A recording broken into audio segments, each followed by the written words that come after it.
All right, we'll start now. All right, hello, and a very warm welcome to this edition of SureCloud Live's Cyber Threat Briefing. Every month in the Cyber Threat Briefing, we highlight the emerging threats that you need to know about right now, drawing on vulnerability data from the SureCloud platform. We'll also answer your questions on what you can do to help safeguard your organization against current and emerging cyber threats. Your host for the briefing is Aaron Dobie. Aaron is a senior cybersecurity consultant and adversary simulation lead here at SureCloud. Aaron's worked with a wide variety of customers and a wide variety of industry sectors in helping to identify, helping to improve their risk posture and help promote a better understanding of cyber risk. He's delivered an extensive mix of penetration testing and red teaming.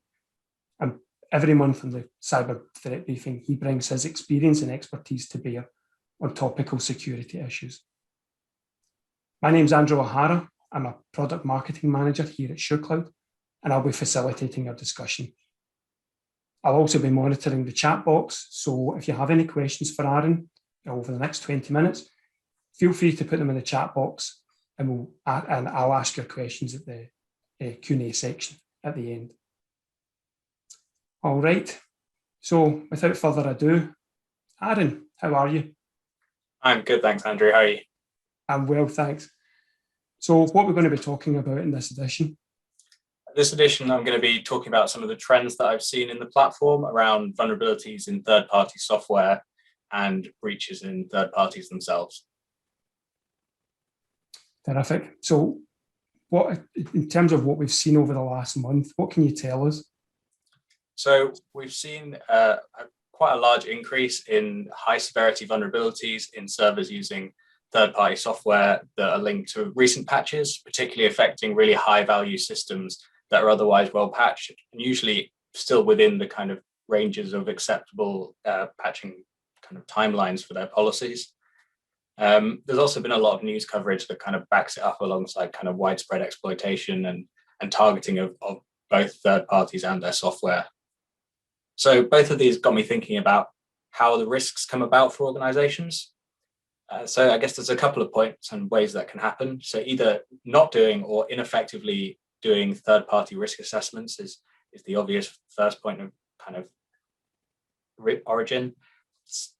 There's easy places to miss out key big parts of your kind of overall tool set and softwares that you leverage. So free open source tool sets are often kind of missed quite easily because they have no kind of financial footprint. So when you're deciding which of your third-party vendors are most important to kind of go for the highest level of review, they often slip under the net because there's no kind of charge associated with them, but they could be things like PHP, which are used widespread across your full public web interface. The next risk point, I guess, is the excessive permissions applied to third parties, which usually stems from being just ease of setup. It's easier to give an MSSP full admin rights than work out exactly what they want. But should they be compromised, it puts you at a significantly higher risk of being compromised. And then finally, even if you go through the effort of reviewing all of your vendors to make sure that they have a good security benchmark, but they still end up being breached, or the software that you get from them ultimately has a critical but trivially exploitable vulnerability despite their controls, it introduces another risk point. And we're going to look at a little bit of what you can do to mitigate that. That's great. In terms of the number of attacks on third-party providers, why are we seeing an increase just now? So it's not just on the third-party providers; it's also on the software that they're producing that's used across multiple clients. So, for example, Exchange or PHP, where multiple companies will use the same product, they're also being targeted. But fundamentally, it's you could consider it a business decision by the attackers, but it's good return on investment. If you can identify a vulnerability in a product that's reused again and again, you can recycle that. Or if you could breach a company that acts as a third party and has access to multiple companies' internal networks, instead of having to breach all of those subsidiary companies or kind of client companies, if you can breach the company that provides the software or has access to the other networks, you've essentially kind of caught them all in one go. Right. And can you, what examples can you give us of instances of this? So there's quite a few recent ones, but I'll focus on two. So the proxy logon exploit chain for Microsoft Exchange essentially leverages two, or there's a couple of others that came out at the same time, but fundamentally you're leveraging multiple high criticality vulnerabilities in a full exploit chain to gain unauthenticated remote code execution on Microsoft Exchange, which is one of the kind of de facto mail servers that businesses use. The patches were available for a week, maybe 2 weeks before widespread exploitation was happening and being detected at honeypots. So I guess it's a key identifier that you should be getting those patches from from the vendors as soon as you can. The next one, it almost offers a counter argument, which is the PHP had a backdoor put into its Git repository, which was essentially pushed in its latest version. So if you were constantly making sure you had the latest patches, there's a possibility that the PHP backdoor that had been added would make your web server vulnerable to attack. Clearly, these kind of attacks are definitely more rare and rely on a more advanced, or at least a more sophisticated attack to actually get into a position to achieve it. As a larger list of prerequisites, you have to have already compromised the kind of storage servers and bypassed any kind of identifiers that the changes have been made. So I'll probably come to it a little bit later, but fundamentally it's a lower likelihood of attack, but presents an interesting counter argument for patching too quickly. Some other interesting examples that have been in the news is the SolarWinds application being backdoored with Sunburst malware, as well as the dependency confusion research by Alex Burson, but I'll leave those as an exercise for the watcher to go and have a look at. Thanks very much.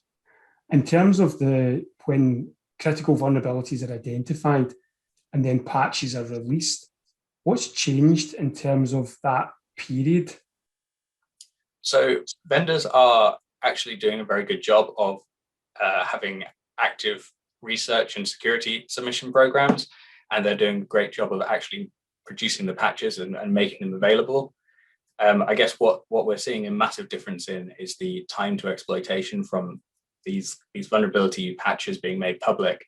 The time is getting shorter and shorter from when the patches are available to when they're being exploited on a massive scale, with advanced groups kind of doing internet-wide scans and really kind of pushing home that if you're not patching straight away, you are at risk. Right. And with that in mind, what can people do to mitigate against that? So, given I just mentioned it, patching is definitely going to be the first thing. There's obviously risks involved with patching. If you're pushing all your patches out the day that they're released, there's a possibility that you impact the availability of the services that you're managing. So I guess there's a balance to be struck for the really high criticality vulnerabilities. You need to be patching them as soon as the patches are available, and then potentially with a scaling back level of kind of aggressiveness on your patch application for your medium and low vulnerabilities, which maybe can only be exploited in certain scenarios, or they maybe only provide information disclosure. Looking at kind of making sure you do full testing of those before they're getting pushed, but definitely accommodating the high criticality patches that you can push and kind of do your testing afterwards, and making sure that's tied in with a good backup policy to make sure that you're not exposing yourself to a significant risk of downtime with your applications. In terms of patching, then many organizations will be operating a policy by which they'll patch 1 month behind. How fit for purpose is that now? So as we're seeing that time frame from patches being available to public facing services being attacked with exploit code, as that time frame is decreasing, it's becoming less and less of a valid option for kind of your low and medium risk vulnerabilities, it's still probably okay. But there needs to be kind of at least some kind of tiered approach for mitigating those risk points quicker, where they pose kind of remote code execution or even unauthenticated remote code execution. Or if you can kind of access large amounts of data, we need to be making sure that clients are pushing fixes for these as soon as possible. And aside from patching, what else can people do to mitigate against this? So to go back to my original point of a risk point about third-party assessments not being done properly, it is doing your third-party risk assessments, your vetting of vendors, doing it effectively. So the easy way to kind of base that is to use a framework. There's things like NIST or BSIMM, Building Security and Maturity Model, both of which have third-party supplier frameworks within them. But not just looking at your kind of typical which companies do we spend the most money with, looking at who has the most access into our network, what software and kind of libraries do we rely on in a wider scope manner. So not just kind of how much are we paying, how much are we actually deploying it on, how many endpoints are they public, and actually doing a wider scope risk model to identify those that you kind of go for a more in-depth dive. And then obviously you'd probably look to reduce the depth with some others that you might be spending more with, but maybe have a much lower footprint within your network or a total risk exposure. So then that leads me into the next kind of thing that you can do is looking at permissions. And again, this is about minimizing risk exposure. If you assume that an application or service is compromised, you want the attacker to have the lowest possible permissions. So you need to really understand the kind of requirements when you implement a third-party software in your network to make sure that you provide it with the permissions that are required for it to perform its function, but as much as possible, removing any excessive permissions to kind of apply the basic principle of least privilege, so that if it is compromised, you're kind of limiting the attacker's potential to be able to move laterally in the network or even privilege escalate on the host. So, go on. No, I was just going to say, is there anything else? So I think my final point is almost like the backstop of your defense in depth model is detection and response. Benchmarking what is normal on your server and services, and putting in detection mechanisms so that when things happen outside of the normal band, you're alerted, and having a defined response playbook so that you know what to do in the event of an issue. And that might be that you back up the server and roll it back to a known good state, and then you can investigate the backup. It might be, depending on what the service does, and your tolerance to risk will kind of inform that plan. But fundamentally, you need to know when something unusual is happening, because if you don't have visibility of it, there's nothing you can do. And you need to have a plan in place, because the only time you don't want to be making those decisions is when you've got no time to do it and something's already gone wrong. Yeah, I can appreciate that. All right. So in terms of a kind of like high level plan, the 4 takeaways would be: patch promptly, vet your vendors effectively, look at your permissions model, and have a detection and response plan in place. Would that be right? Yeah, absolutely. Brilliant. That's terrific, Aaron. Thanks very much for taking us through that. That's been very informative, particularly for me. I'm just going to have a look and see if we've got anything coming through on the chat in terms of questions. So, got a question from Sonny. You gave examples for mitigating against vulnerabilities in third-party software. What else can be done to protect against third parties with access to our networks being compromised? Okay, so again, obviously things like patching won't apply because you can't patch your third-party vendors, but permissions, absolutely, it's going to be the key point here, is making sure that they have the permissions required to complete their role, but only that, making sure you're not providing them with excessive permissions in the event that they, for example, lose access to their credentials, or especially if they're reusing credentials. You want to be looking at contractually putting in place things to stop people reusing credentials. It's something that kind of third-party MSSPs are known to do, just because it helps get the job done. So trying to make sure that they understand your security controls and aren't circumventing them. And then when those accounts aren't being used, make sure you're actually following your standard joiners, movers, leavers process, shutting down accounts that aren't actively being used. You can always re-enable them. It's much easier to do that rather than leave it as an open door into the network. Right, thank you, that's brilliant. And from Anne, we have a question. How can you complete third-party risk assessments for open source projects and libraries used by developers? So, interesting challenge. In many cases, you can't, because there's not a central body to kind of put those questions to that you normally would. In some scenarios, there are. So it's a case of researching the specific project. Often open source projects will have a statement which outlines what they aim to do. But it is always a risk, especially with those that take open contributions, that somebody could add something. And if it was to kind of get past the other people accepting the commits, it could end up in the end product. So it's going to be looking into it the best you can, but also leveraging those other points along the kind of chain of the defense in depth to help mitigate those risks. Right. Okay. Thank you. And we've got a question from Cheney, who's asked, how important is a security culture in managing third-party providers?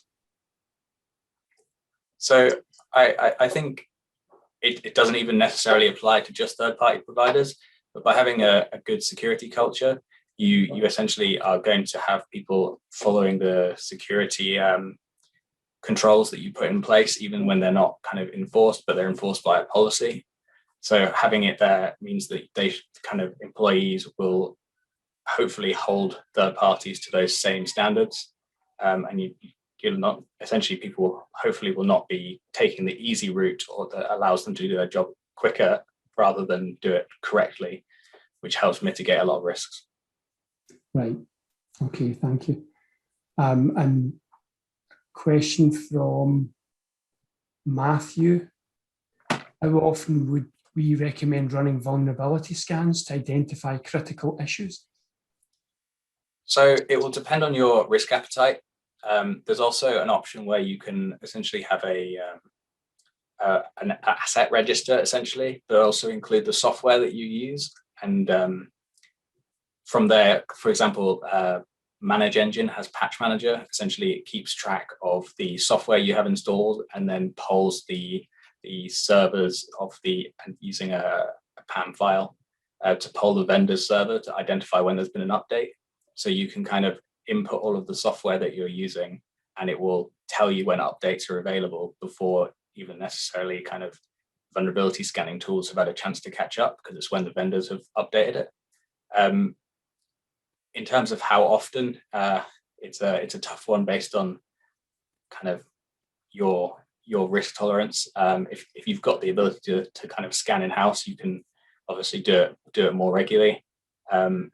It's worth bearing in mind that all is not green pastures when you're vulnerability scanning. You introduce the risk of kind of people setting up honeypot servers to attempt to catch the credentials from the vulnerability scanning service, so that it's not a case of you could scan continuously. That would in itself introduce additional risks, but you could mitigate that with correct permissions models.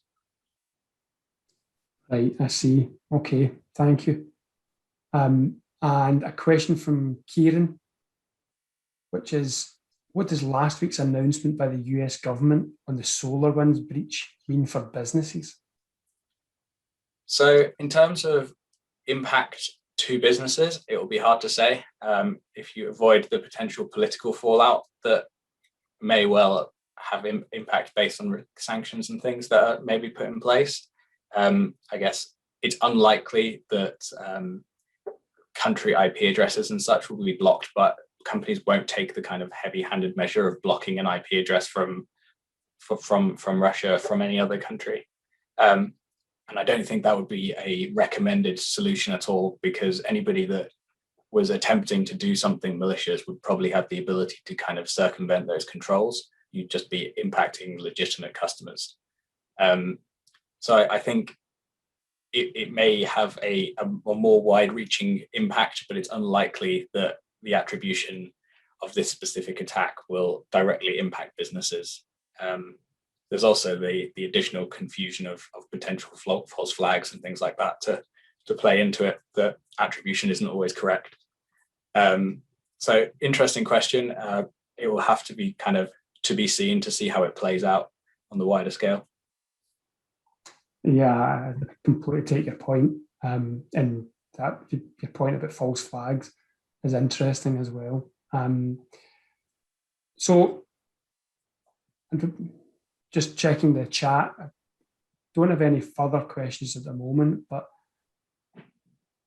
unless anyone's got anything else, I think that's all we have time for this week. I'd just like to thank Aaron for your input, your expertise and your experience on this. It's always interesting to hear. And just want to thank everyone for joining us and for your questions. We'll be back next month with another edition. And until then, be well, stay safe, and we'll look forward to seeing you next month on SureCloud Live Cyber Threat Briefing. Thanks very much. Thanks.